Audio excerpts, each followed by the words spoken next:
یہ سورہ فیل ہے اور اس میں 5 آیتیں اور 1 رکوع ہیں۔ اس میں اللہ تبارک و تعالی نے ابرہہ الاشرم کا قصے کی طرف اللہ نے اس میں تذکرہ کیا اور امت کو اس کے ذریعے یہ سبق دیا ہے کہ دیکھو ابرہہ بادشاہ جب احکام الہیہ کی نافرمانی کی تو اللہ تبارک و تعالیٰ نے دنیا میں ہی اس کو عذاب میں مبتلا کر دیا۔ تو لہٰذا اے اللہ کے بندو، اگر تم بھی احکام الہیہ کو پس پشت ڈالو گے، نافرمانی کرو گے اور جس طریقے پر اس کا حق ادا کرنا چاہیے تھا نہیں کرو گے، تو پھر اتنا ذہن میں رکھو کہ آخرت میں تو جو عذاب ہوگا تو ہوگا ہی، لیکن خدشہ ہے کہیں دنیا میں بھی اللہ تبارک و تعالیٰ ابرہہ کی طرح عذاب میں مبتلا نہ کر دے۔ اس کا تذکرہ اللہ تبارک و تعالیٰ نے سورہ فیل میں کیا ہے، اور اس سورہ کے اندر جس ابرہہ کا قصہ ہے اس کی تفصیل محدثین بڑے عجیب و غریب انداز میں بیان کرتے ہیں۔ پہلے ترجمہ دیکھ لیتے ہیں کہ أَلَمْ تَرَ كَيْفَ فَعَلَ رَبُّكَ بِأَصْحَابِ الْفِيلِ، کیا آپ نے نہیں دیکھا کہ آپ کے پروردگار نے ہاتھی والوں کے ساتھ کیسا معاملہ کیا؟ أَلَمْ يَجْعَلْ كَيْدَهُمْ فِي تَضْلِيلٍ، کیا ان کے تدبیر کو غلط قرار نہیں دیا؟ وَأَرْسَلَ عَلَيْهِمْ طَيْرًا أَبَابِيلَ، اور اللہ نے ان کے اوپر غول کے غول پرندے بھیجے، تَرْمِيهِمْ بِحِجَارَةٍ مِّن سِجِّيلٍ، جو ان کو کنکر کی پتھریاں پھینکتے تھے، پھر فَجَعَلَهُمْ كَعَصْفٍ مَّأْكُولٍ، پھر اللہ نے ان کو کھائے ہوئے بھوسے کی طرح کر دیا۔ تو اب کیا قصہ ہے اس میں؟ کہتے ہیں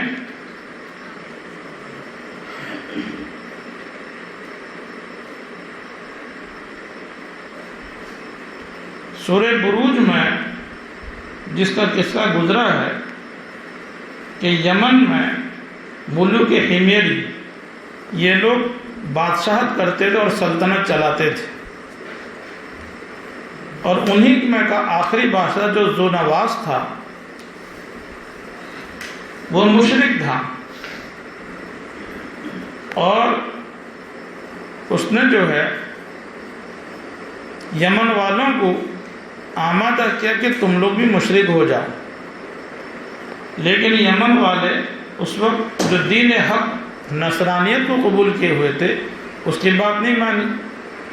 تو اس کا تفصیلی قصہ سورہ بروج میں پیچھے گزر چکا کہ اس نے ایک بہت بڑا خندق کھدوایا اور اس میں آگ جلائی اور 20,000 سے زائد تعداد میں ایمان والوں کو جو ہے اس میں ڈال کر جلا کر راہ کر دیا۔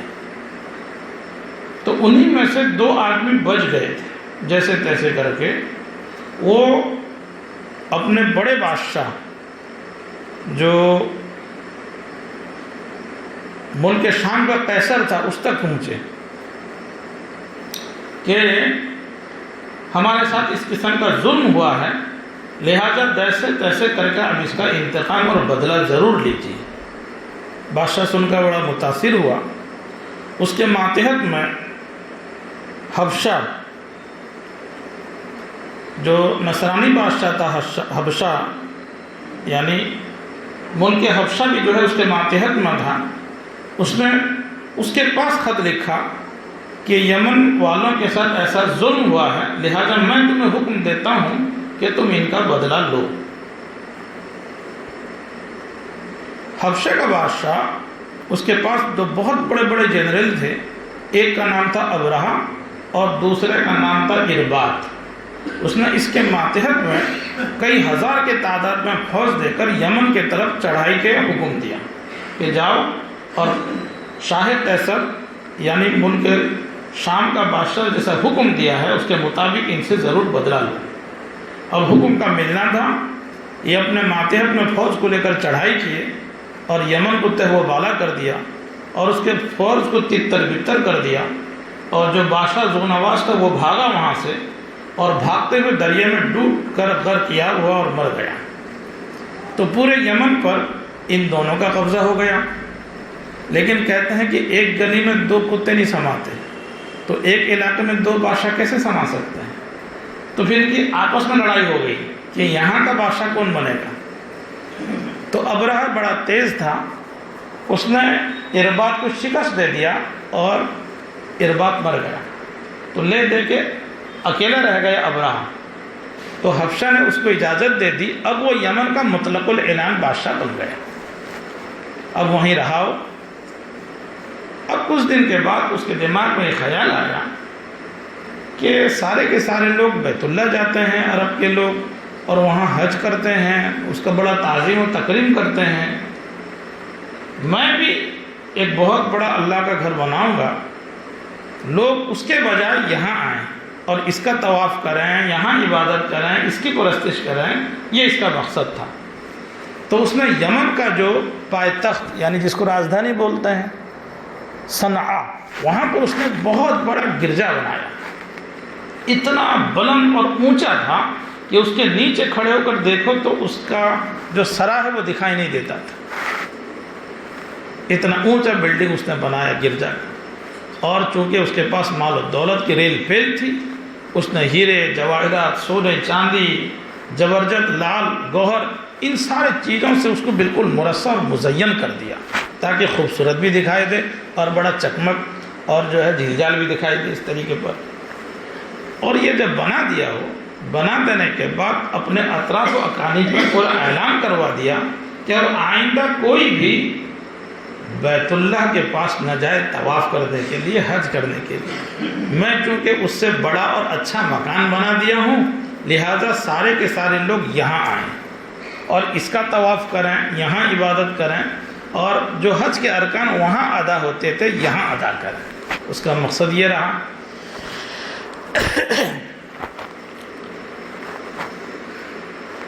عرب میں لے دے کے بت پرستی شروع ہو چکی تھی، لیکن تاہم ابھی بھی ملت ابراہیمی کا کچھ رمق باقی تھا.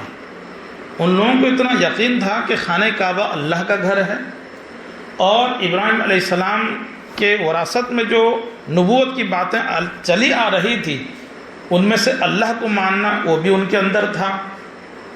وہ الگ بات ہے، مرور ایام کی وجہ سے، زمانہ گزرنے کی وجہ سے شرک اور بت پرستی آ گئی تھی، لیکن اس کے باوجود اللہ کی ذات پر یقین ان کو ضرور تھا. تو جب اس نے یہ اعلان کروایا، یہ بت پرست لوگ اس کی بات مانے نہیں. کیوں؟ ان کے سامنے وہی آیا کہ عیسائی جو ہیں 3 خدا مانتے ہیں. لے دے کہ ہمارا توحید یہی ہے کہ ایک خدا، بقیہ جو دوسرے خداؤں کو مانتے تھے وہ جیسے ہمارے یہاں ہندوستان میں بھی ہوتا ہے کہ علم کا ٹھیکیدار کسی کو بنا دیا اور دولت کا ٹھیکیدار کسی کو بنا دیا کہ ماں لکشمی کو پوجو گے تو دولت آئے گی اور گنیش سرسوتی کو پوجو گے تو علم آئے گا.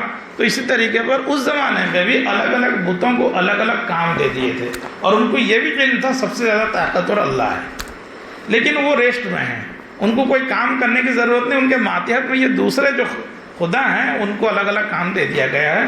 تو اس طریقے پر کہتے ہیں خانہ کعبہ کے اندر 360 بت نبی کے زمانے میں ہو چکے تھے. الغرض یہ اس 3 خدا کو مانے نہیں کہ یہ کیسا ہوتا ہے. تو وہ جو جس مقصد سے بنایا تھا کہ بھئی میرے گرجا پہ لوگ آئیں گے اور طواف کریں گے، یہاں بڑا ریل پیل ہوگا، بڑا میلہ لگے گا اور بڑا جھمیلا ہوگا، سارے لوگ جو ادھر متوجہ ہوں گے.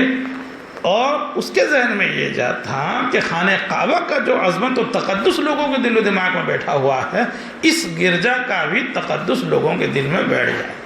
مفسرین نے لکھا ہے کہ اس گرجا کا نام اس نے القیس رکھا تھا، لیکن کہاں واقعی وہ خدائی گھر ہے اور یہ تو انسان کا بنا بنایا، یہ اس کا مقابلہ کہاں کر سکتا تھا؟ یہ تو اس کے پاسنگ میں بھی نہیں پڑنے کا. عرب کے لوگ اگرچہ بت پرستی کے شکار تھے، لیکن ان کے اندر ابھی بھی توحید پرستی کچھ باقی تھی، اللہ کو مانتے تھے. تو ان میں جو بہت بڑے بڑے قبیلے جیسے قحطان ہے، عدنان ہے، قریش ہے، ان میں غم و قصہ کا لہر دوڑ گیا کہ ہمارے خانہ کعبہ کے مقابلے میں اس نے یہ حرکت کی ہے. یہ بالکل غیر مناسب بات ہے۔ تو آہستہ آہستہ ان لوگوں کے اندر جوش بڑھا اور کچھ نہ کچھ ہم ضرور اس کا انتقام لیں گے، بدلہ لیں گے، اور یہ تو ان میں سے ایک نوجوان جو ہے بڑا جوش میں آیا اور جوشیلے انداز میں اس نے عرب سے سفر کر کے یمن پہنچا، اور یمن پہنچنے کے بعد جیسے تیسے کر کے گرجا کے اندر داخل ہوا اور رات میں گویا کہ اعتکاف بھی کر لیا، اور اس کے بعد اس نے رات میں یعنی صبح کے وقت بھور بھور انسان کو تقاضا پڑتا ہے دفتر قادیانی جانے کا، تو اس نے اسی کو دفتر قادیانی بنوا دیا اور وہیں پر حق بت کے بالکل دڑی دکر کر دیا۔ پھر اس کو کیا کیا نجاست کو لے کر ہر طرف دیواروں میں لیپ پوت دیا پورا ایک دم، تاکہ پورا پوتر ہو جائے، پاک ہو جائے۔ یہ اس نے غصے میں کیا تھا کہ اس گھر کو اس نے بیت اللہ کے برابر قرار دیا، اس کی یہ مذہب، یہ ایک واقعہ یہ پیش آ گیا، رات میں آیا تھا۔ دوسرے دن میں یہ واقعہ پیش آیا کہ قافلہ اس راستے سے گزر رہا تھا، وہ لوگ رات میں وہاں کھانا وانا بنا رہے تھے، اور اللہ کا کرنا ایسا ہوا کہ وہ جو آگ جلا رہے تھے اس کی چنگاریاں جو ہے وہاں سے وہ آگ بھڑکی، اور وہاں سے وہ چنگاریاں جا کے اس گرجا پہ پڑی اور اس پہ آگ لگ گیا۔ اس کی وجہ سے گرجا کو کافی نقصان اٹھانا پڑا، یعنی اس کا ظاہر اور باطن دونوں خراب ہو گیا۔ باطن کو اس نے نجاست سے آلودہ کر دیا تھا، اور ظاہر کو آگ نے چکما، تو اس کی حیت قضاء بھی بگڑ گئی۔ اب جب یہ اطلاع ابرا کو پہنچی تو ابرا بالکل غصے میں لال پیلا ہو گیا، اور اس کا پیر کا خون سر میں چڑھ گیا۔ اس نے قسم کھا بیٹھا کہ میں خانہ کعبہ کا اینٹ سے اینٹ بجا دوں گا۔ یہ حرکت انہوں نے کی ہے، تو اس نے گویا کہ یہ قسم کھا کر اعلان بھی کر دیا کہ میں عنقریب حملہ کرنے والا ہوں اور بیت اللہ کا بالکل تلی اکھاڑ دوں گا۔ یہ کیفیت تھا اس کا۔ اس نے یہ عزم کر کے ملک شام کے قیصر کے پاس خط لکھا کہ میرا ارادہ یہ ہے، اور میں چاہتا ہوں اس کو ختم کر کے یہاں جو میں نے القیس گرجا بنایا ہے لوگوں کو اس کے پرستش پہ آمادہ کروں۔ بادشاہ بھی خوش ہو گیا، اور اس کے پاس ایک بہت بڑا ہاتھی سفید کلر کا، سفید ہاتھی بہت کم دکھتے ہیں، اس کا نام انہوں نے محمود رکھا تھا۔ اس ہاتھی کو اس کے ماتحت میں 8 بڑے بڑے اور ہاتھی، گویا کہ ہاتھیوں کی فوج اس نے ملک شام سے روانہ کیا یمن میں ابرہا کے پاس، کہ اس کے ذریعہ جو ہے تم خانہ کعبہ کو توڑنے میں مدد لے سکتے ہو۔ اور تحریک ان کا ارادہ یہی تھا کہ مضبوط اور بڑے بڑے لمبے لمبے لوہے کے زنجیروں کے ذریعہ خانہ کعبہ کے جو کھمبے اور پلر ہے اس کو باندھ دیا جائے، اور ہاتھی کے گردن میں ان زنجیروں کو لٹکا دیا جائے، پھر ہاتھی کو چوں طرف سے بھگا دیا جائے۔ تو جب وہ پوری طاقت سے کھینچیں گے پلر گر جائے گا اور چھت ڈھہ جائے گا، اس طریقے پر یک لحظہ میں خانہ کعبہ جو ہے مسمار ہو جائے گا۔ یہ ان کا مقصد تھا۔ تو اس نے مدد کے طور پہ وہ ہاتھی کا فوج بھیجا۔ ابرہا تقریباً 80,000 سے زائد کے تعداد میں فوج کو لے کر، اور اس کے پاس جو ماتحت میں جو ہاتھی کے فوج تھے ان دونوں کو لے کر وہ نکلا خانہ کعبہ مسمار کرنے کے۔ مفسرین نے لکھا کہ یہ واقعہ اللہ کے نبی جس سال میں پیدا ہوں گے اسی کے لگ بھگ آس پاس ہوا ہے۔ ایسا کیوں؟ یہ بھی گویا کہ بعض لوگوں نے نبی کا معجزہ قرار دیا، حالانکہ یہ درست نہیں۔ کیوں؟ معجزہ نبی کے دعوی نبوت پر ہوتا ہے۔ نبی باحیات ہوں، موجود ہوں، وہ نبوت کا دعویٰ کریں، پھر امت دلیل مانگے تو یہ معجزہ پیش کریں جو عقل کے برخلاف، عادت کے برخلاف وجود میں آئے، وہ معجزہ ہوتا ہے۔ تو اس کو معجزہ تو نہیں کہہ سکتے، لیکن معجزہ کا تمہید کہہ سکتے ہیں۔ اللہ کے نبی جب اس دنیا میں آنے کا ہوا تو صرف وہ نہیں، کئی واقعات ایسا پیش آئے جو خلق عادت تھے۔ جیسے ایران میں جو آتش کدہ تھا، کئی ہزار سال سے اس آتش کدے کی آگ کو بجھانے نہیں دیا جاتا تھا، اور جس سال جو اللہ کے نبی، بس جس دن اللہ کے نبی پیدائش ہوئی ہے وہ آگ بجھ گیا ایک وقت۔ سب فکر مند ہو گئے کہ کیا معاملہ ہوا۔ تحقیقات میں یہ معاملہ ہوا کہ عرب میں ایک نبی پیدا ہوا جس کی وجہ سے آگ بجھا۔ ایسے ہی قیصر بادشاہ کا جو ہے محل کے کنگرے وہ اکھڑ کے نیچے گر گئے تھے۔ بڑا تعجب کیا کہ اتنے سالوں سے محل کھڑا ہے، کچھ نہیں، کیا ہوا؟ تو انہیں بھی تو اس قسم کے کئی واقعات ایسے پیش آئے۔ اس کو مفسرین کہتے ہیں ارہاس، رہس کہتے ہیں بنیاد کو، یعنی گویا کہ اس بنیاد کے اوپر نبوت کی تعمیر کھڑی ہوگی۔ یہ معجزہ کا تمہید ہے اور تاسیس ہے۔ تائید کے طور پہ اللہ نے ایسے واقعات رونما کیے تاکہ آنے والے وقت میں لوگوں کو اندازہ ہو جائے کہ دنیا عنقریب ایک نیا کروٹ لینے والا ہے، اور ایک نئی چیز وجود میں آنے والی ہے، ایک نیا مذہب وجود میں آنے والا ہے، ایک نیا تہذیب و تمدن وجود میں آنے والا ہے، تاکہ لوگ کے ذہن میں یہ چیز رہے۔ اور ہوا بھی یہی۔ الغرض تو کہتے ہیں کہ جب ابرہا اپنے لشکروں کو لے کر نکلا پورے عرب میں جو ہے غم و غصہ کا لہر دوڑ گیا اور سب تیار ہو گئے کہ جیسے تیسے کر کے ہم ابرہہ کی ضرور جو ہے مقابلہ کریں گے اور خانہ کعبہ تک پہنچنے نہیں دیں گے۔ اللہ کو کچھ منظور اور تھا، تو یمن کا ایک شخص ذو نفر نامی، یہ شخص جو ہے تیار ہوا کمانڈر جیش ہونے کے واسطے، اور لوگ اس کے پاس میں آ کے جو ہے شریک ہو گئے کہ ابرہہ کا مقابلہ کریں گے، اور انہوں نے مقابلہ بھی کیا۔ ایک تو بات یہ ہے کہ ابرہہ کے پاس شاہی فوج تھی جو باقاعدہ ٹریننگ شدہ اور تربیت یافتہ تھی، اور یہ فوج رضاکارانہ تھے، تو جب ٹکرائے پاس ہو گئے، تہتگ ہو گئے، سارے فوج جو ہے شکست کھا گئے، کوئی جیت نہیں پایا۔ اللہ کو تو ابرہہ کا شکست پورے یعنی بدنام کر کے رونما کرنا تھا، تو وہ کہاں شکست کھا سکتے تھے؟ ایسا ہوا نہیں، یہ فوج ہار گئی اور ذو نفر جو ہے قید ہو گیا۔ یہاں سے آگے اور بڑھے تو قبیلہ خشعم جس جگہ میں آباد تھی، جب ابرہہ کا گزر وہاں ہوا تو یہ لوگ بھی اس کے مد مقابل آ گئے، اور ان کے ماتحت میں بھی کئی ہزار فوج جو ہے ابرہہ سے ٹکرائے، اور ان کی کوشش تھی کہ ہم اس کو شکست دے دیں گے، لیکن ابرہہ جو یہاں بھی کامیاب ہو گیا، اور ان کا جو سردار تھا نفیل ابن حبیب، اس کو انہوں نے قید کر دیا، اور قید کر کے سوچا کہ ان کو قتل کر دیا جائے، لیکن پھر سوچا کہ نہیں، ابھی قتل مت کرو، ممکن ہے راستے میں ان سے کوئی رہنمائی کی مدد ملے کہ بھئی کدھر جائیں گے، کس راستے کو اپنائیں گے۔ یہ لوگ مقامی لوگ ہیں، ان کو اچھی طریقے پر معلوم ہے راستہ کون سا ہے، اس لیے بہتر یہی ہوگا ان کو باقی رکھا جائے۔ تو 2 قیدی ان کے ماتحت میں آئے اور یہ رہے، اور اس طریقے پر جو ہے یہ قید و بند کے ہوتے ہوئے یہ اور آگے گزرے۔ اب درمیان میں طائف کا علاقہ آیا۔ طائف والا 2 واقعہ سن چکے تھے کہ بڑی بڑی 2 فوج ٹکرائی ہے اور یہ شکست کھا چکی ہے، تو کہتے ہیں نا بیری ماڑو دیکھی کوڑو تو چوپا، تو یہ یار کہاں ان کا مقابلہ کر سکتے تھے۔ اور دوسری بات ہے ابرہہ جو دو جنگ وہ جیت چکا، تو اس کا حوصلہ اور بڑھ گیا، کہا کہ اب تو مجھے بالکل کامیابی یقینی ہے، اور میں نے خانہ کعبہ کا بنیاد اکھاڑ کے رکھ دوں گا اور اس کے ملبے کو ہاتھی کے اوپر لوڈ کر کے لے کے آ جاؤں گا۔ یہ اس کا مقصد تھا، اس کے حوصلے اور بلند ہو گئے، وہ گیا۔ طائف والے دیکھیں کہ 2 فوج ہار چکی ہے، ہم ٹکرائیں گے، ہم بھی ہار جائیں گے، جانی مالی سب نقصان ہوگا، اس کے بجائے ان سے صلح کر لیا جائے۔ اس نے صلح یہی کی کہ ہمارے یہاں ایک بہت بڑا بدھ کا جو ہے بدھ خانہ ہے جس کا نام ہے لات، اس میں جو بدھ تھا اس کا نام تھا لات، اس بہت بڑا بدھ تھا وہ، اسی کے وہ لوگ پرستش کیا کرتے تھے، اگر تم اس کو چھیڑ چھاڑ نہ کرو تو ہم بھی تمہارے سامنے نہیں آئیں گے، تمہاں سے نہیں ٹکرائیں گے، تمہاں سے جنگ نہیں کریں گے۔ ابرہہ کہا بھائی میرا مقصد تو خانہ کعبہ گرانا ہے، راستے کی چیزوں کو میں کیوں خان کا چھیڑو چھاڑو کروں گا؟ اگر تم لوگ مجھے کچھ نہیں کہو گے تو میں بھی تمہارے ساتھ کوئی ناجائز نازیبہ حرکت نہیں کروں گا، میں اپنے راستے میں چلا جاؤں گا۔ یہ صلح کی بات ہوئی، تو جب اس قسم کی صلح ہو گئی تو ذرا بھلے ہی ہونے کے لیے طائف والوں نے کہا کہ ہم آپ کے ساتھ میں ایک شخص اور دیتے ہیں، ابو رغال نام کا ایک شخص، یہ بڑا تیز و ترار بھی ہے اور قدم قدم پہ تمہاری رہنمائی بھی کرے گا، اور جنگی چالوں میں بھی تم اس سے مدد لے سکتے ہو۔ تو ابو رغال کو انہوں نے ساتھ کر دیا، ابرہہ بڑا خوش ہوا، چلو ان کی طرف سے مدد ملا، اور اس طریقے پر یہ لوگ اب آگے بڑھے۔ آگے بڑھنے کے بعد ایک مقام آیا، مقام مغمس۔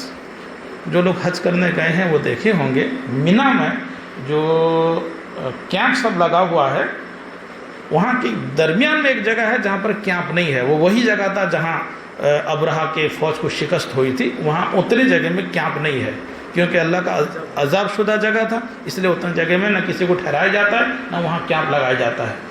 وہ جگہ باقاعدہ وہ مغمس، اس جگہ کا نام، وہاں ابرہہ نے اپنے فوج کو جو ہے فرکوش کرایا، اور وہاں یہ بالکل ایک دم طے کرا دیا کہ اب یہیں سے حملہ کرنا ہے۔ اور چونکہ وہ بالکل مکہ سے قریب ہے تو وہیں پر عبد المطلب کے اونٹ بھی چر رہے تھے، بڑے بڑے چراگاہ ہوتے ہیں دور دراز میں، وہاں اونٹ چرایا کرتے تھے، تقریباً لگ بھگ 200 سے زائد اونٹ تھے۔ فوج وہاں پہنچتے ہی عبد المطلب کے اونٹوں کو جو ہے اپنا قبضے میں لے لیا۔ ان کا جو چرواہا تھا وہ بھاگم بھاگ جا کے پہنچا کہ حضرت کیا بتائیں، آپ کے اونٹوں کو ابرہہ کے فوجوں نے جو ہے وہ قید میں لے لیا ہے، اور وہ پشت بھی کر سکتے ہیں، کچھ بھی کر سکتے ہیں، قبل اس کے کہ وہ اس کو نقصان پہنچائیں آپ ان کا کچھ کھوج خبر لے کر ان کے ذمے سے چھڑا لیجیے۔ اچھا، اس کو قبضہ کرنے کے بعد ابرہہ اپنے ماتحت میں جو ایک سفیر ہوتا ہے، ایلچی ہوتا ہے جس کو دوسرے ملکوں کی طرف بھیجا جاتا ہے، اس کا نام تھا حناطہ حمیری، اس کو انہوں نے بھیجا کہ تم جاؤ مکے والے سے بات کرو، میرا مقصد کیا ہے، میرے آگے نہ آئے ہو۔ تو حناطہ حمیری آیا اور آنے کے بعد مکہ پہنچا، کیا کہ مکہ میں سب سے زیادہ یعنی جس کو کہتے ہیں پاورفل شخص کون ہے جس سے ہم بات کر کے معاملہ طے کر سکیں. لے دے کے سبوں نے اشارہ کیا کہ مکے کے سب سے بڑے سردار عبد المطلب ہیں جو حضور صلی اللہ علیہ وسلم کے دادا ہیں اور ان سے آپ ملاقات کر لیجئے, وہ جو بات طے کر دیں گے ہم سب ان کی بات کو مان لیں گے. لے دے کے جب وہاں پہنچا عبد المطلب کے سامنے یہ بات رکھی کہ بھائی ہمارا بادشاہ یہ پیغام بھیجا ہے آپ کے پاس کہ ان کے لشکر کے سامنے, فوج کے سامنے تم میں سے کوئی ایک نہ آئے, اس کا مقصد صرف خانہ کعبہ توڑنا ہے, وہ توڑے گا اور ملبہ کو ڈھہ کے ہاتھیوں کو لوڈ کر کے لے جائے گا. تم اگر اس کو چھیڑو چھاڑ نہ کرو تو وہ بھی تمہارے ساتھ کوئی چھیڑو چھاڑ نہیں کریں گے. عبد المطلب سنسان کے کہے کہ بھائی ٹھیک ہے, یہ تم نے ان کی طرف سے پیغام پہنچا دیا. میں نے سنا ہے کہ میرے اونٹ جو ہے تم لوگ اپنے قبضے میں لے چکے ہو. ہاں یہ بات صحیح ہے, یہ تو بالکل غلط بات ہے. میرے اونٹ میں تم لوگ حکومت کرنے والے کون ہوتے ہو جو ناجائز قبضہ کر لیا؟ بہتر اس کو چھوڑ دو. اور میرے طرف سے بھی ان کو جواب دے دینا کہ بھائی ہمارا بھی مقصد تم سے لڑنے کا نہیں ہے, نہ ہمارے پاس اتنی طاقت ہے. تمہارا بہت بڑا فوج ہے اور ہمارے پاس تربیت یافتہ ٹریننگ شدہ فوج ہے ہی نہیں جو تم سے مقابلہ کر سکیں. تو ایک کام کرو, ہم تم سے لڑیں گے نہیں اور ہمارا بھی کوئی ارادہ تم سے لڑنے کا نہیں ہے. بس ایک کام کریں گے, میرا اونٹ لوٹا دیں بس, میں اور آگے کچھ نہیں کہوں گا. حنہ تیمیری جب اس بات کو سنا کہ یہ لوگ حامی ہو گئے ہیں, کہا کہ چلو میں تمہیں ابرا سے ملاتا ہوں اور وہیں بات ہو جائے تاکہ ان کو بھی تسلی ہو جائے. کہا کہ ہاں کوئی بات نہیں, چلو چلتے ہیں اس طریقے پر. لیکن عبد المطلب نے اس پہ ایک جملہ کہا کہ حنہ یاد رکھو, جس گھر کو تمہارے فوج توڑنے کے واسطے آئے ہو, کوئی عظیم شخصیت اور ہستی ہے جو اس گھر کی حفاظت خود کر لے گا. اتنا یاد ضرور رکھنا, ہمیں اس پر بالکل کامل یقین اور کامل ایمان ہے, لہٰذا بہتر ہے کہ اس کو چھیڑو چھاڑ مت کرو. حنہ تک کہ بادشاہ تو حکم ہے, میں آپ کا پیغام ضرور پہنچا دوں گا. تو لیتے کہ جب صلح والی بات ہو گئی, جب ایگنسٹ میں کچھ بات ہوتا تو دراڑ پڑتا, اب تو صلح والی بات ہو گئی تو کہا کہ چلو چلو بادشاہ سے ملتے ہیں. عبد المطلب تیار ہو گئے, جا کے پہنچے ابرہہ کے پاس اور ان کے سامنے بات چیت ہوئی. اور ہونے کے بعد وہی بات ہوا, ابرہہ کہا پہلے تو جب دیکھا یعنی عبد المطلب کو, نبی کے خاندان والے ہیں اور ان کا جو نسل چل رہا ہے بڑا باوقار اور پروجیح اور پرروب چہرہ ہے, اس کو دیکھتے ہی ابرہہ بھی اپنا سنگھاسن چھوڑ دیا. کہا کہ جی حضرت آپ تشریف رکھیے. اپنے سنگھاسن میں عبد المطلب کو بٹھایا اور بٹھانے کے بعد جو ہے بات چیت شروع کیا. اور جب یہی بات چیت ہوئی اور ابرہہ نے اپنی بات رکھی تو عبد المطلب کہتے ہیں کہ بھائی دیکھو ٹھیک ہے, عرب کے لوگ مجھے سردار مانتے ہیں, ہمارا بھی تم سے لڑنے کا کوئی ارادہ نہیں ہے, تم ہمارا اونٹ دے دو, میں اسی واسطے آیا ہوں. کھودا پہاڑ نکلا چوہا. میں سوچا تھا شاید خانہ کعبہ کے متعلق کچھ بات کریں گے, ان کی شخصیت تو میں مروب ہو چکا تھا, اگر کوئی بات کرتا تو میں ذرا سوچتا, اب تو اس کے متعلق کوئی بات ہی نہیں کر رہے ہیں کہ ٹھیک ہے اونٹ واپس مل جائے گا, آپ کو اس کا ٹینشن مت لو. لیکن میں جو کچھ سوچا تھا کچھ اور ہوا کچھ. کیا سوچا تھا؟ میں تو یہی سوچا تھا کہ خانہ کعبہ کے متعلق تم کچھ بات کرو گے. کہ بھائی وہ اس کا جو محافظ ہے وہ اس کی حفاظت خود کر لے گا, ہمیں اس کا ٹینشن نہیں ہے, نہ ہم اس کے مالک ہیں, اللہ اس کو بنایا ہے, اللہ اس کا اپنے گھر کے خود حفاظت کر لے گا. میں ابھی بھی تمہیں وارننگ دیتا ہوں, بہتر یہ کہ یہیں سے واپس ہو جاؤ, چھیڑو چھاڑ مت کرو ورنہ نیست و نابود ہو جاؤ گے. لیکن اس نے کہا کہ آج اس بیت اللہ کو توڑنے سے تمہارا کوئی خدا مجھ سے بچا نہیں سکتا. اس کو کہا کہ ٹھیک ہے تمہاری مرضی کر کے دیکھ لو. یہ کہا اور عبد المطلب جو ہے وہ لے کے آئے اونٹ کو.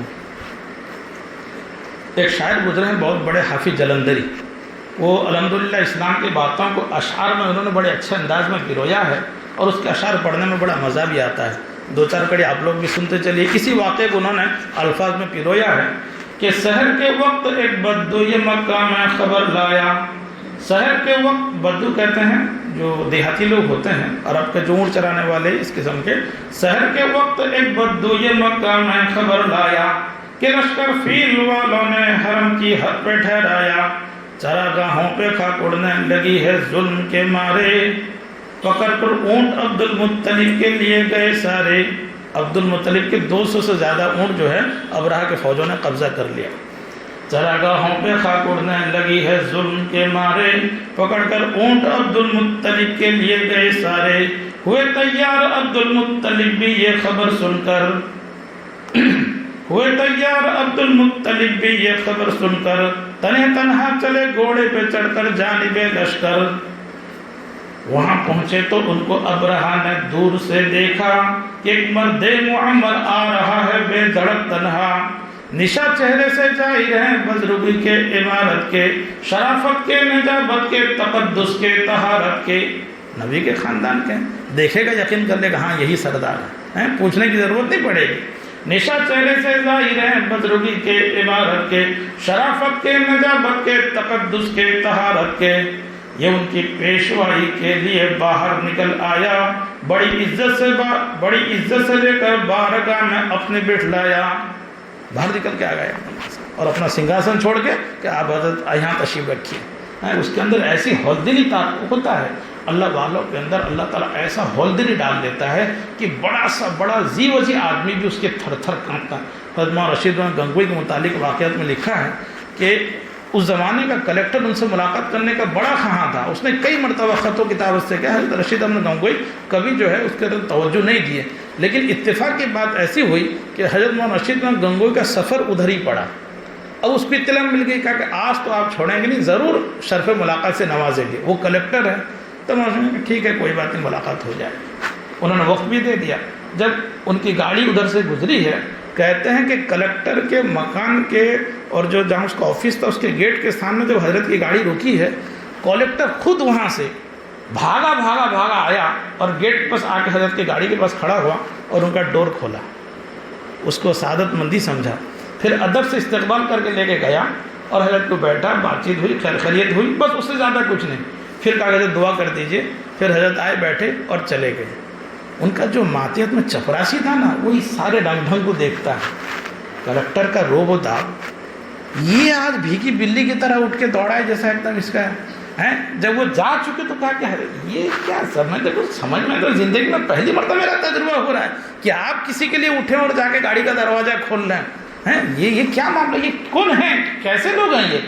کلیکٹر نے کہا میں تجھے کیا بتاؤں، ان کی گاڑی ادھر گیٹ کے پاس لگنا تھا، میرے دل کا اندر کا جیسے دل کے اندر ایسی ہولدلی تاری ہوگی، میں اپنے اوپر قابو نہیں رکھ سکا، گھبراتے ہوئے اٹھ کے بھاگا ایک دم، اور جب تک وہ یہاں رہے میرے اندر کا دل کا دھڑکن تیزی کے ساتھ دھڑک رہا تھا۔ میں تو سوچ رہا تھا اگر کچھ دیر اور یہاں رکھے کہیں مجھے دل کا دورہ نہ پڑ جاتا، وہ خیر ہے کہ جلدی چلے گئے۔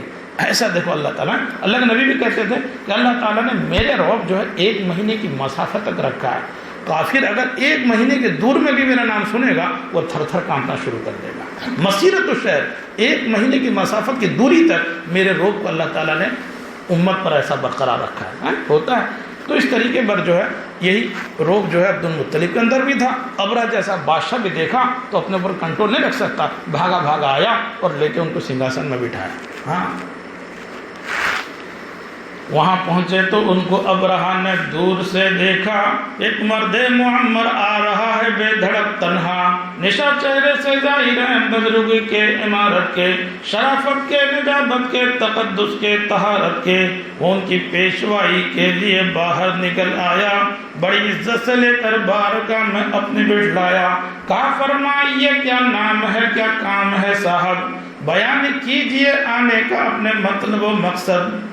کہا اہل عرب کہتے ہیں عبد المطلب مجھ کو، نہیں ہے آپ سے کوئی غرض کوئی طلب مجھ کو، حقا لائے ہیں میرے اونٹ جا کر آپ کے چا کر، میں آیا ہوں کہ لے جاؤں یہاں سے اونٹ لوٹا کر۔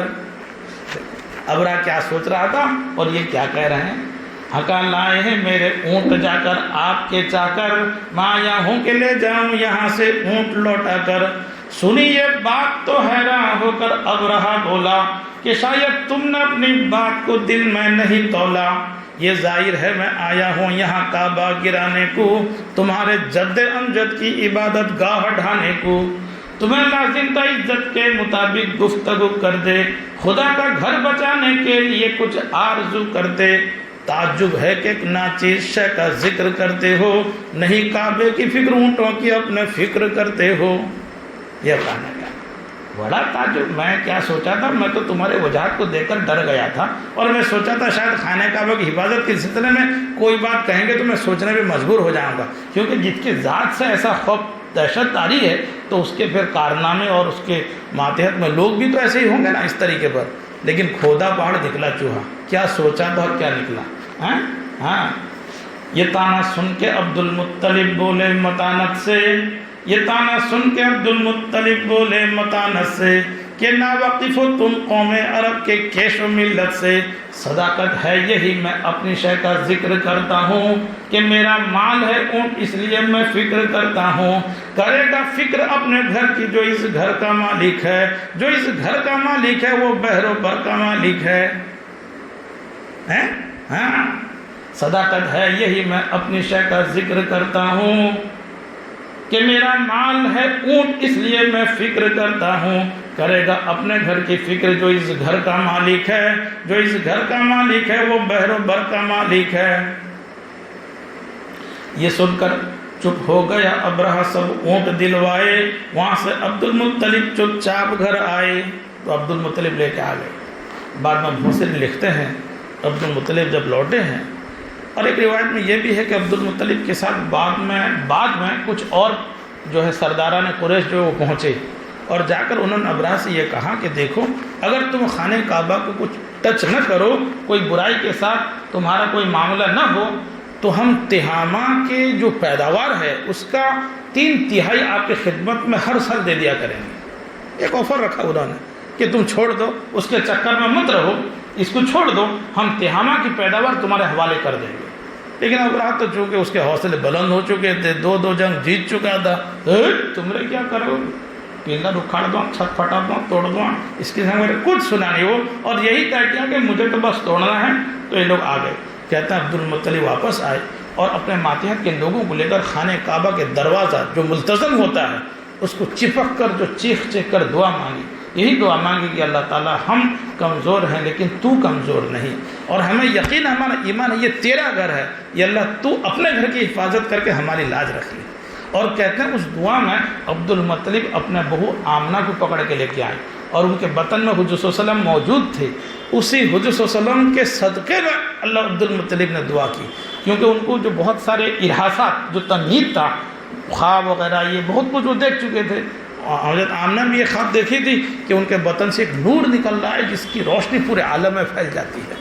عبد المطلب تبھی سے سمجھ چکے تھے کہ میرا جو یہ پوتا ہونے والا ہے بہت بڑا آدمی بنے گا جس کا فیض جو ہے پورے عالم میں پھیل چکے گا۔ اس معنی کر کہا کہ یہ جو بطن میں جو بچہ مبارک بچہ ہے، مقدس بچہ ہے، ہم اسی کے واسطے سے دعا کرتے ہیں، اگر اس کا کچھ اہمیت یہ اللہ تیرے پاس ہے، اسی کے صدقے میں ہماری دعا قبول فرما۔ اور دعا کر یہ لوگ واپس ہو گئے، وہاں کوئی ٹکے نہیں۔ عبد المطلب چاہتے کہ رکیں اور راستہ روکیں، لیکن چونکہ وہ ایک تو یہ ہے کہ ابرہہ کا لشکر، پھر وہ سن چکے تھے 2 لشکر شکست کھا چکے ہیں، پھر ساتھ میں تیسری چیز انہوں نے یہ سنا کہ ہاتھی کا لشکر، انہوں نے کبھی دیکھا بھی نہ تھا ہاتھی ہوتا کیا ہے، اور کہتے ہیں کہ اتنا بڑا، اتنا ڈیڈول والا جانور۔ اب ان لوگوں کا جو جنگ کا طریقہ تھا، تلوار تیر بھالا، کہتے ہیں یہ بھی اس کے اوپر کام نہیں کرتا، تو اس سے وہ اور زیادہ پست حوصلہ ہو چکے تھے۔ سنا کسی کے اوپر کوئی اثر ہوگا تو ہم لڑیں گے نا، تو نہ تیر کا اثر ہوتا ہے، نہ تلوار کا اثر ہوتا ہے، نہ نیزے کا اثر ہوتا ہے، نہ بھالے کا اثر ہوتا ہے، کچھ بھی تو اثر نہیں ہوتا، تو ان سے ٹکراؤ تو کیوں کر ٹکراؤ، اور لڑو تو کیوں کر لڑو، بلکہ ان سے لڑنا خودکشی ہے، لہٰذا بہتر ہے نہیں لڑنا۔ عبد المطلب نے بڑی غیرت دلائی، آ جاؤ وہی وقت ہے، لیکن کوئی آئے نہیں، آس پاس پہاڑوں میں پھیل گئے، صرف تنہا عبد المطلب، ان کے ساتھ میں جو 10-12 بیٹے تھے عبد المطلب وہ سب وغیرہ، انہیں کو لے کر وہ خانہ کعبہ کے سامنے ڈٹ گئے تھے کہ جب تک ہم جیتے ہیں ابرہہ اس کو کراس نہیں کر سکتا، ہماری لاشوں پر ہو کر ابرہہ آگے بڑھ سکتا ہے، اس سے پہلے نہیں ہو سکتا۔ ادھر ابرہہ نے دوسرے دن تیاری کر لی کہ اب چڑھائی کروں گا اور خانہ کعبہ کا یہ سینٹ بجا کے رکھ دوں گا، فوج کو اس نے حکم دیا اور سنٹ بجا دیا گیا اور پوری تیاری ہو گئی، اور اونٹوں کو جو ہے مہمیز لگایا گیا، ہاتھی بھی کھڑے ہوئے۔ یہ جو قیدیوں میں نفیل ابن حبیب نامی جو درمیان میں قید ہوا تھا، چپکے سے آیا، محمود کے کان کو پکڑ کر کہا کہ دیکھو یہ اللہ کا حرم ہے، تم مقدس جگہ میں ہو، خیریت ہے جہاں سے آئے وہیں لوٹ جاؤ، ورنہ نیست و نابود ہو جاؤ گے۔ اتنی بات کہا، واپس لوٹ گیا۔ ہاتھی کے کان میں یہ جو 2-4 جملے پڑ گئے، ہاتھی بالکل اعتکاف میں بیٹھ گیا، جو کھڑا ہو گیا تھا سنسنا کے، چپکے سے بیٹھ گئے ایک دم۔ اب جو ہاتھی کے جو مہنت ہوتے ہیں اب اس کو لگا رہے ہیں، اس کے جو نیزے ہوتے ہیں اس کے پیر میں کچھوکے لگا رہے ہیں، یہ سب یعنی اتنا انہوں نے مارا ہے کہ زخمی ہو چکے ہیں، لیکن ہاتھی کرا رہا ہے اور اپنی تکلیف کا اظہار بھی کر رہا ہے اپنی آواز کے ذریعہ، لیکن ہلتا نہیں ہے۔ اور لوگوں کی بس کی بات نہیں کہ اس کو کان کے اوپر بیل ہوا ہے ناگن موڑ دو اڑ جائے گا، ایسا تو نہیں نا، اس طریقے پر کر کے اب کہا کہ چلو طریقہ اپنایا جائے۔ ماہون جو ہے اس کو اشارہ کر کے کچھ جملہ بولا کہ اٹھ دائیں طرف چل، ہاتھی فوراً کھڑا ہو گیا یمن کی طرف جانے کے لیے۔ پھر ادھر سے بھاگا کہ چلو ادھر ملک شام کی طرف، ادھر چلا گیا، پیچھے چلو چلا گیا، لیکن جہاں آگے بڑھو چپ سے پھر بیٹھ گیا۔ اب سمجھ میں کو یہ معاملہ ہے، دایاں چلو تو تیار، بایاں چلو تو تیار، پیچھے چلو تو تیار، لیکن جب آگے بڑھنے کا مسئلہ آتا ہے 1 انچ بھی آگے نہیں بڑھتا، فوراً بیٹھ جاتا ہے۔ اب جب اس کا بیٹھنا تھا، اس کے جو مقتدی دوسرے ہاتھی تھے وہ کیا آگے بڑھیں گے؟ ارے امام صاحب آگے بڑھتی نہیں، ہمارے کس آگے بڑھیں گے؟ وہ بھی بیچارے پیچھے دیپک کے رہ گئے، اس کے اقتدام میں تھے، وہ جدھر جگہ ہم ادھر جائیں۔ جب ہاتھی کوئی نہیں اٹھے تو ابرا غصے میں آیا، کہا کہ چھوڑ دو ہاتھیوں کو اور خود ایسے پیدل چل کے آگے بڑھو۔ فوج جو ہے ان ہاتھیوں کو چھوڑ کر آگے بڑھی۔ ادھر یہ معجزہ ہوا، ادھر عبدالمت انتظار میں کہ ابرا کا لشکر آئے گا۔ دیکھتے ہی دیکھتے ایک کالا بادل جو ہے آسمان میں پھیلتا چلا گیا، اور اس کے کالے بادل میں دیکھ رہے ہیں کہ بڑی عجیب و غریب پرندے دکھائی دیتے ہیں۔ ہم جو بولتے ہیں ابابل، یہ وہ ابابل نہیں ہیں جو پائے جاتے ہیں، کہتے ہیں یہ ایسے پرندے تھے جو کبوتر سے ذرا سا سائز میں چھوٹے تھے، ان کے پنجے لال تھے اور چونچ بھی لال تھی، دونوں پنجوں میں 2 کنکری اور چونچ میں 1 کنکری، 3 کنکری ہر پرندہ لے کر اڑ رہا تھا اس بادل کے ساتھ۔ ایک بالکل وہ پرندہ کا جو غول کا غول پرندہ ایسا لگ رہا تھا جیسے بادل جو ہے چھا رہا ہے، یہ کیفیت تھی۔ کہتے ہیں ایسے پرندے تو اس سے پہلے کبھی دیکھے گئے نہیں، اس کے بعد کبھی اللہ نے اسی وقت ممکن ہے فرشتوں کی شکل میں بھیجا ہو، بھائی اللہ کی قدرت کا مسئلہ ہے نا، اللہ نے بھیجا۔ اب جو وہ بادل پھیلتا چلا گیا اور مکہ سے اڑا وہ بادل، مینا میں وہی جو مغمس میں جو فوج آگے بڑھ چکی تھی، ہاتھی پیچھے تھے، فوج آگے بڑھ چکی ہے، انہی کے اوپر چھا گیا۔ چھا کے دیکھتے ہی دیکھتے یہ تو سمجھتے تھے ابھی ٹھنڈی ٹھنڈی بارش ہوگی، ٹھنڈا ٹھنڈا ہوا چلے گا، بس اب انہوں نے چونچ سے اور پنجوں سے جو چھوٹے چھوٹے کنکر کو چھوڑا ہے، اللہ کے اوپر کبیرہ ریوالور کا گولی کیا وہ بھی پھیلا اس کے سامنے۔ روایت میں یہی لکھا ہوا ہے کہ ہر فوجی کے سر پہ گرتا تھا، اندر سے ایک دم سرایت کرتا ہوا، آنکھ کو چیرتا ہوا سورین کے راستے نکل کے زمین میں چلا جاتا تھا، اور اس کی وجہ سے وہ زہر اس کے اندر ایسا آ جاتا تھا، ٹپک ٹپک ٹڑ پڑی تھی۔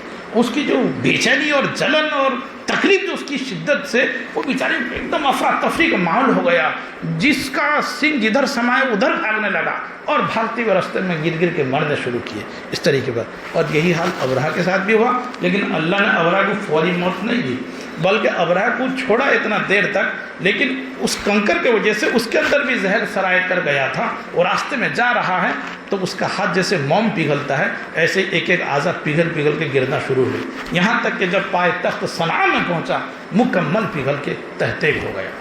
اللہ نے اس طریقے پر پورے عالم میں جو ہے اس کا اس عذاب کو جو ہے پورا اجاگر کر دیا۔ لوگ مشاہدہ کریں، دیکھیں کہ اللہ جو ہے چھوٹے چھوٹے پرندوں کے ذریعے بھی جو ہے کتنے بڑے لشکروں کو تہتیگ کر سکتا ہے۔ میں نے شروع میں کہا کہ جب ابرہہ نے نافرمانی کی اللہ نے دنیا میں سزا دے دیا، اس لیے اللہ کے بندوں کو یہ سوچنا چاہیے اگر ہم نافرمانی کریں آخرت میں دار طے شدہ ہے ہی، کہیں ایسا نہ ہو کہ ابرہہ کی طرح دنیا میں بھی ہمارا پکڑ ہو جائے۔ اللہ ہم سب کی سے حفاظت عطا فرمائے۔ تو اس طریقے پر یہ جب ہوا، ہونے کے بعد جو ہے خانہ کعبہ محفوظ رہا، اس کا ایک بال تک بھی واقع نہیں ہوا، اور یہ فوج پوری پوری تہتیگ ہو گئی۔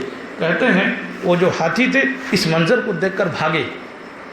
جب اللہ کا عذاب آیا سمجھ میں آیا اچھا ہاتھی بہت چالاک بھی ہوتے ہیں، اللہ ان کو شدبود بھی دیتا ہے، سب کے سب بھاگے، جو کچھ رہ گئے بہرحال وہ بھی اس کے شکار ہو گئے، لیکن محمود نامی ہاتھی حرم میں رہ گیا اور کافی دن تک رہا، پھر اپنی موت مرا ہوگا۔ اس کے جو چلانے والے دو ماہون تھے جو کوشش کرتے تھے آگے بڑھانے کے لیے، کہتے ہیں وہ آنکھ سے اندھے بھی ہو چکے تھے اور ہاتھ پاؤں سے اپاہج بھی ہو چکے تھے۔ حضرت عائشہ رضی اللہ تعالیٰ عنہ کہتی ہیں میں نے بچپن میں ان ہاتھی کے ماہونتوں کو دیکھا، اور ان کی بہن اسما کہتی ہیں کہ کبھی کبھی ہمارے گھروں کے سامنے بیلا لے کر آ جایا کرتے تھے، ماں کھڑے بھیکو میڑو کوئی ٹائپ کا معاملہ، یعنی مدینے کے گلیوں میں ہم کو دست پتاتے ہوئے ہم نے دیکھا، مانگتے ہوئے، جو آنکھ سے اندھے ہو چکے تھے اور پیر سے اپاہج ہو چکے تھے ہاتھ پیر سے، یہ مدینے کے گلیوں میں مانگ کے پھرا کرتے تھے، یہ عذاب کا اثر تھا اس طریقے پر۔ تو انہوں نے مشاہدہ بھی کیا، یہ ہے قصہ انہوں نے لکھا۔ اسی کا تذکرہ سورہ فیل میں اللہ تبارک و تعالیٰ کر کے کہتے ہیں الم تر کیف فعل ربک باصحاب الفیل، کیا آپ نے نہیں دیکھا کہ آپ کے پروردگار نے ہاتھی والوں کے ساتھ کیسا معاملہ کیا؟ اچھا اللہ کے نبی کیا موجود تھے؟ پھر اللہ کیا کہہ رہے ہیں نہیں دیکھا؟ مطلب یہ ہے کہ یہ قصہ اتنا یقین والا ہے، اتنا یقین والا ہے اتنا عام ہو چکا ہے پورے ورلڈ میں، سب اس کو جانتے ہیں، اور ایسا جانتے ہیں گویا کہ سبوں نے آنکھوں سے دیکھا ہے۔ اس لیے اللہ کہہ رہے ہیں کیا آپ نے ہاتھی والوں کا معاملہ نہیں دیکھا؟ کہ آپ یعنی آپ نے سنا تو ہوگا نا، کہ آپ نے نہیں سنا کہ اللہ نے ہاتھی والوں کے ساتھ کیسا معاملہ کیا؟ الم یجعل کیدہم فی تضلیل، کیا ان کے مکر و فریب کو جو ہے ایک لخت غلط قرار نہیں دیا؟ وہ بڑا پروپیگنڈ بنا کے آئے تھے، بڑی تحریک چلا کے آئے تھے، بڑے حوصلے مند ہو کے آئے تھے کہ آج تو خانہ کعبہ کے ملبہ کو ہاتھیوں میں لوڈ کر کے لے کے چلے جائیں گے، یہ ان کا مقصد تھا۔ اللہ نے کیسے سزا دیا؟ وَأَرْسَلَ عَلَيْهِمْ طَيْرًا أَبَابِيلَ، اللہ نے ان کے اوپر غول کے غول پرندے بھیجے۔ ابابیل یہ ایسا لفظ ہے جو جمع ہے لیکن اس کا واحد نہیں آتا، ایک وچن اس کا نہیں آتا، یہ بہو وچن ہے۔ غول کے غول پرندے جو ان کے اوپر ترمیہم بحجارۃ من سجیل، جو پتھر کے کنکر کی پتھریاں ان کے اوپر پھینکتے تھے۔ سجیل یہ لفظ اصل میں ہے سنگ گیل، یعنی کیچڑ اور مٹی، پانی اور مٹی سے کادو ہو جاتا ہے نا، چھوٹے چھوٹے بچے گولی بناتا ہے نا کیچڑ سے، باٹی گولی، اس کو سکھا دیتے ہیں پھر کھیلتے رہتے ہیں، یہ وہی ہے۔ لیکن جب اس کو آگ میں پکا دیا جائے، جیسے اینٹے کو آگ میں پکا دیا تو مضبوط ہو جاتا، بس یہی معمولی سا تھا، لیکن ریوالور کی گولی سے بھی آگے بڑھ گیا ہو، ایسا کام انجام دیا ہو۔ کہتے ہیں ان کے اوپر انہوں نے کنکر کی پتھریاں پھینکتے تھے، فجعلہم کعصف مأکول، تو ان کو کھائے ہوئے بھوسے کی طرح کر دیا۔ ایک تو بھوسا ایسے کنڈا جس کو بولتا ہے جو مشین میں پس چکا ہے، وہ ہوا میں اڑ جاتا ہے، لیکن جب اس کو کوئی بکری یا کوئی جانور چبا لے، پھر اس کو جو ہے چبا کے اگل دے یا کہ نجاست بھی کر دے، تو اس کی حیثیت بالکل نسیہ منسیہ ہو جاتی ہے، وہ سوکھ جاتا ہے تو وہ تینکوں کی طرح اڑ جاتا ہے۔ ایسا اللہ نے ایسی زبردست فوج کو اللہ نے کھائے ہوئے بھوسے سے بھی بدتر کر دیا، جو بالکل ہوا کے زد میں آ کر تینکوں کی طرح اڑ جائے، کہتا اللہ نے اس کو کھائے ہوئے بھوسوں کی طرح کر دیا۔ اگلا والا سورہ بھی جو ہے چونکہ اس سے ملا ہوا ہے، اسی واسطے میں نے اس کی بھی تلاوت کر لی تھی۔ اچھا سوچ کے دیکھو، جب یہ قصہ پیش آ گیا اور دور دور تک اس کی شہرت ہو گئی، تو مکے والوں کا عزت کیا بنا رہے گا سارے لوگوں میں؟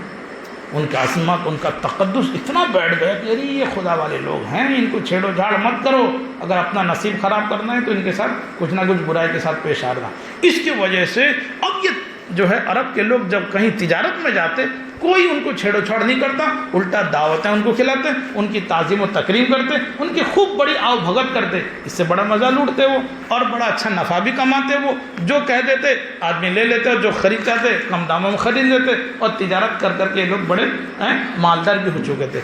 ابن عباس رضی اللہ تعالیٰ عنہ فرماتے ہیں کہ عرب کے لوگ چونکہ مکہ کی سرزمین ایسی ہے جہاں نہ کوئی کھیتی باڑی ہو سکتا ہے، نہ پھل پھول ہو سکتا ہے، تبھی ابراہیم السلام نے جب اسماعیل علیہ السلام کو چھوڑا تھا وہاں پر اور اماں ہاجرہ کو چھوڑا تھا تو دعائیں مانگی تھی، یہ اللہ تعالیٰ یہ غیر ذی زرع علاقہ ہے جہاں سرسبز و شادے بھی نہیں ہے، تو اللہ تعالیٰ ان کے اہل و عیال کو فواکہ اور ثمرہ سے مالا مال کر دے، ان کی دعاؤں کی برکت سے سب چیز وہاں پہنچا کرتی تھی اور آج بھی پہنچ رہی ہیں۔ لیکن مکے والے اپنا جیویکا اور معیشت کو بچانے کے واسطے انہوں نے کیا کیا؟ تجارت شروع کیا۔ لیکن جیسے تیسے کر کے سفروں میں جب قافلہ جاتا ہے تو چور ڈاکو حملہ کرتے ہیں اور اس سے نقصان بھی ہوتا رہتا ہے، لیکن جب یہ قصہ پیش آ گیا، اب یہ امن چین سکون میں آ گئے، کوئی ان کو چھیڑو چھاڑ کرنے والا نہیں تھا، پورے راستے میں ان کی جو ہے ہر منزل پہ آؤ بھگت ہوتی تھی، بڑا خیر خیریت ان کا ہوتا تھا، اور بچے شاندار انداز میں جاتے تھے اور تجارت کا ایک نفع لاتے تھے، اور اس نفع کو پورے عرب میں تقسیم کر دیتے تھے، خود بھی نہیں رکھتے تھے۔ اس کی وجہ سے ہوتا کیا تھا؟ عرب کا آہستہ آہستہ غریب آدمی بھی دوسرے علاقے کے مالدار سے بڑھ گیا۔ اس طریقے پر اللہ اس نعمت کو یاد دلاتے ہوئے کہہ رہے ہیں لِإِيلَافِ قُرَيْشٍ، قریش جو ہیں خوگر ہو گئے۔ کس کے خوگر ہو گئے؟ رحلۃ الشتاء والصیف، جاڑے اور سردی کے سفر کے، جاڑے اور گرمی کے سفر کے یہ عادی ہو گئے، یہ خوگر ہو گئے۔ کیا جاڑے اور گرمی؟ دو سفر سال میں وہ کرتے تھے، ایک سردی کے موسم میں اور ایک گرمی کے موسم میں۔ سردی کے موسم میں سفر کرتے تھے جو ہے یمن، کیونکہ یمن گرم علاقہ تھا، اور گرمی کے موسم میں کرتے تھے ملک شام، اس لیے کہ ملک شام ٹھنڈا علاقہ تھا، جیسے ہمارے ہندوستان میں کشمیر ٹھنڈا ہے تو لوگ گرمی کا موسم وہاں چلے جاتے ہیں بتانے کے لیے، اسی قسم کا۔ تو یہ دو سفر کیا کرتے تھے، اسی دونوں سفر کا اللہ نے تذکرہ کیا کہ رحلۃ الشتاء والصیف، جاڑے اور گرمی کے سفر کے یہ عادی ہو گئے۔ یہ عادی کیوں کر ہو گئے؟ جب امن سے رہے، چین سے رہے، قافلہ لوٹا پیٹا نہیں، بلکہ تجارت میں خوب نفع ہوا، تو خوشی ہوگی کہ نہیں؟ ارے آدمی کے پاس جب پیسہ آتا ہو نا پھر وہ سب چیز بھول جاتا ہے، کھانا پینا رہنا سہنا پورے بیجی ہو جاتا ہے ایک دم، کہنا بکری ہوتا ہے مال، تو اس طریقے پر بڑے آسودہ ہو گئے ہو۔ اللہ اسی کا تذکرہ ہوا کرتے ہیں، یہ کس نے کیا؟ اگر ابرہہ قصہ پیش نہ آتا ایسا ہوتا کیا؟ وہ ہم نے کیا جس کی وجہ سے تم فائدہ اٹھا رہے، تو تمہیں شکریہ کے طور پہ کیا کرنا چاہیے؟ فَلْيَعْبُدُوا رَبَّ هَذَا الْبَيْتِ، لہٰذا اس بیت اللہ کے رب کی عبادت کرنی چاہیے، تم عبادت کرو، چاہیے کہ یہ لوگ عبادت کریں اس بیت اللہ کے رب کی، کیونکہ اسی بیت اللہ کی وجہ سے تمہارا عظمت اور تقدس لوگوں کے دل و دماغ میں بیٹھ گیا، لہٰذا اب اس کے شکرانے کے طور پہ تمہاری یہ ذمہ داری ہے تم اس بیت اللہ کے رب کی جو ہے عبادت کرو۔ فَلْيَعْبُدُوا، چاہیے کہ عبادت کریں، رب هذا البیت، اس بیت اللہ کے پروردگار اور رب کی۔ اللہ نے کیا احسان پہنچایا؟ الذی اطعمہم من جوع، جس ذات نے ان کو بھوک سے کھانا کھلایا، وآمنہم من خوف، اور خوف سے نجات دلایا، ان کو معمول اور محفوظ رکھا خوف سے۔ اچھا، جب پہلا تذکرہ کیا کہ اطعمہم من جوع، بھوک سے کھانا کھلایا، تو اس میں روزی کا مسئلہ حل ہو گیا۔ روزی کا مسئلہ، ہر قسم کے کھانا پینا پہننا اوڑھنا رہنا سہنا سب اس میں آ گیا کہ اللہ تعالیٰ نے روزی اتنی وافر مقدار میں عطا فرمائی۔ اور لے دے کے انسان کے پاس کھانا موجود ہو، لیکن اگر کوئی دشمن کا ڈر رہے گا، کھانا حلق سے نیچے اترے گا؟ نہیں اترے گا کھانا، ارے اترے گا کھانا؟ نہیں اترے گا۔ جیسے ایک مرتبہ ایک مرید ایک اللہ والے کی خدمت میں گیا تو دیکھا کہ اللہ والے جب رات میں سوتے ہیں 2 گولی کھاتے ہیں پھر سوتے ہیں۔ یہ ذرا تحقیق پڑ گئی، یہ کیا گولی ہے جس کو کھاتا ہے؟ کچھ ہوتا ہے دل میں انسان کا جو ہے۔ اب اس کے پیچھے پڑ گیا، خود کو لے دے کے جیسے تیسے کر کے پتہ لگا دیا، ارے یہ اتنا قیمتی گولی کھاتے ہیں، یہ گولی تو بادشاہ لوگ کھایا کرتے ہیں۔ یہ گولی کیا کرتے ہیں؟ شاہی بادشاہ لوگ کھایا کرتے ہیں۔ کیوں کھاتے ہیں بھائی؟ کیونکہ بادشاہ کی رانیاں بہت ہوتی ہیں، سب کو وظیفہ برابر دینے کے لیے اس قسم کا گولی استعمال کرتے ہیں۔ لیکن بادشاہ تو اس کے حرم میں بہت ساری رانیاں ہیں، وہ گولی کھا کر چلے گا، یہ تو اللہ والے آدمی تسبیح کڑانے والے، یہ اس کو کیا کھا کے سوتے ہیں، ان کا کیا درکار پڑا اس طریقے پر۔ تو اس سلسلے میں وہ بدگمان ہو گئے۔ کیا ہو گیا کہ ان کو کہیں سے نا اللہ والے یہ گولی کھائیں، مانا یہ تو پورا ایک دم طوفان کر دینے والے آدمی، اس قسم کا گولی یہ کیا استعمال کریں؟ تو اب حقیقت میں وہ اللہ والے تھے اور ان کو کشف ہو گیا کہ میرا مرید جو ہے مجھ سے بدگمان ہو رہا ہے، میرا مرید کیا ہو رہا ہے؟ بدگمان ہو رہا ہے۔ تو بدگمانی کو دوری کرنے کے واسطے کیا کیا؟ انہوں نے دوسرے دن کھانے میں بلایا اور کھانا کھانے کے بعد 1 گولی اس کو بھی کھلا دی۔ کس کو؟ اس مرید کو۔ مرید کے ذہن میں تو تھا، پھر جب وہ 1 گولی کھا لیا اللہ کی پناہ کے دم گھر دوڑا، پھر رات بھر جو ہے بیوی کو پریشان کر دیا، اس سے بھی چین نہیں آیا، قریب تھا کہ کہیں زنا میں مبتلا نہ ہو جائے، لیکن ہوا نہیں بہرحال۔ اب کہا کہ بالکل سچا پکا یقین ہے، یہ اس کا فائدہ یہی ہے۔ کیا دوسرے دن پھر جب جا کے پہنچا کہ کیسی رہی حضرت، کیا بتاؤں آپ نے تو غضب کر دیا، اس قسم کا گولی کھلا کے۔ اچھا ٹھیک ہے۔ اب پھر دوسرے دن 1 گولی اور کھلایا، کھلانے کے بعد کہتے ہیں کہ دسترخوان بچھوایا اور کھانا لگوایا، گولی کھلا چکے ہیں، لیکن کچھ اور آئٹم رکھا کھانے کا جس کو اس کے بعد کھانا چاہتے تھے وہ، لیکن عین اسی وقت میں کیا کیا اپنے خادم کو اشارہ کیا، تو وہ کیا کیا ان کے سر کے اوپر ایک تیز و ترار دھاردار تلوار لٹکا دیا اور اس کو بہت باریک سوتے سے باندھ کے رکھا۔ وہ ریشم کا سوتا تھا لیکن لگ رہا تھا بالکل ہلکا سا، یعنی اب چھینڈے گا کہ تب چھینڈے گا۔ اس کا حیت ایسا لگ رہا تھا کہ تلوار کا وزن جو ہے وہ ڈوری سنبھال نہیں پائے گا۔ ٹھیک ہے، اب رکھ دینے کے بعد وہ جو ہے کہہ رہے ہیں کہ میاں جو ہے اب کھانا شروع کروں۔ وہ 1 لقمہ لیتا ہے وہ ٹیڑیا دیکھتا ہے، گر جائے کیا؟ 1 لقمہ لیتا ہے وہ گر جائے کیا؟ اس کے ساتھ ہوتا ہے تو آخر کھایا نہیں گیا۔ جو میں کہہ رہا تھا کہ اگر ڈر اور خوف رہا کھانا نیچے اترے گا، ان کا دھیان تو خالی وہیں پر گر جا مر جاؤں میں، تو وہ آخر ان سے کھانا کھایا نہیں گیا اور وہ حلق سے نہیں اترا۔ نہیں اترنے کے باوجود کافی دیر تک جب وہ جو تھوڑا سا سامنے رکھے تھے جب کھانا نہیں کھائے پائے، تو وہ کہتے ہیں کہ پھر کھانا ہٹا دیا گیا، تلوار کو ہٹا دیا گیا۔ کہیں کیسا رہا؟ میں کیا بتائیں، لیکن اب جاؤ وہ جو اس کے اندر موت کا دہشت طاری ہو چکا تھا، نہ امام توقان جاگے نہ کسی بیوی کے پاس گیا ہو، حالانکہ اس دن بھی گولی کھایا تھا. پھر جب دوسرے دن واپس آیا کہ کیسی رہی؟ اجی کیا بتاؤں، آپ نے تو بڑا غضب کر دیا تھا، میں تو بالکل ڈرتے ڈرتے مرتے مرتے ڈرتے ڈرتے بچا ہوں میں. کہا کہ دیکھ، جب تیرے اوپر موت کا سوار رہا تو تو نے گولی کھانے کے باوجود رغبت کا اظہار نہیں کیا، اور موت کو تو اتنا قریب دیکھ رہا تھا. ہم تو موت کو اس سے بھی زیادہ قریب محسوس کرتے ہیں، جو پلک جھپکنے سے بھی زیادہ قریب ہوگا. تو اگر ہم یہ گولی نہ کھائیں تو ہمیں ہارٹ اٹیک ہو جائے، ہم انتقال کر جائیں، مر جائیں. اپنی صحت کی حفاظت کے لیے گولی کھاتے ہیں. اندازہ لگائیے کتنے بڑے اللہ والے تھے کہ ان کو جو موت کا دہشت طاری رہتا تھا. کہتا نا استظار کرو، موتو قبل ان تموتو حاسبو قبل ان تحاسبو. اس کے تحت کہتے تھے ہمیں موت کا اتنا استظار رہتا ہے کہ کہیں ایسا نہ ہو کہ اسی میں گھل جائیں اور مٹ جائیں. اس واسطے ہمیں اطباء نے مشورہ دیا کہ آپ یہ گولی کھایا کیجئے، ورنہ کہیں ایسا نہ ہو کہ وقت سے پہلے ہی دنیا سے چل بسیں. اس طریقے پر تو یہ ہوتا ہے. تو بہرحال بات اس سے نکل رہی تھی اگر موت کا خوف ہو تو کھانا نیچے نہیں اترے گا. تو اللہ تعالیٰ نے وہ ڈر بھی ختم کر دیا. وَآمَنَهُ مِنْ خَوْفٍ، خوف سے بھی تم کو محفوظ و مامون رکھا.